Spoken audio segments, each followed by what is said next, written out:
किपरि एक बुद्धिया छेली तार उपस्थित बुद्धि को ठीक समय खटाइबारु से निजर प्राण बंचाइला। आज गपर आम जाना। गोटे गाँव में पले छेली था।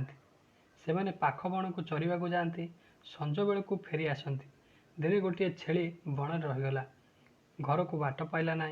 राति होगला। छेली को डर लगिला। से गोटे उई हुंका उपर चढ़ीगला। एतिक बेले बाघटे आसला। छेली को देखि भाविला एटा गोटे नुआ जीव। बाघ पचारा तू किए कि रे? छेली कहला मु फाग, मु बाघ को मारी खाए। बाघ डरीगला। खूब जोर रे दौड़िला।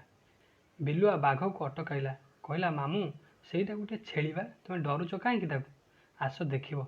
बाघ तथापि डरुए। बिलुआ बाघ को साहस देला। दुई जन लांज बांधी हुंका पाखक आसिले। दूररू छेली देखिला बाघ और बिलुआ आसुछंती। से पाटी करी कहला हईरे बिलुआ, तते परा कही मते भारी भोक होउछि।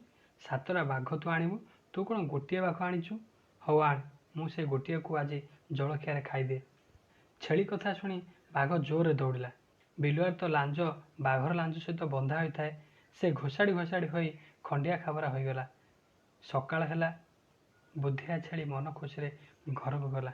पिला माने देखिलो छेली तार उपस्थित बुद्धि को ठीक समय खटेबारु तार प्राण किपरि बंचाई पारला बाघ कबल।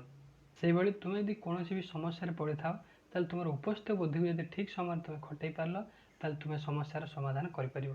बुझिपारल?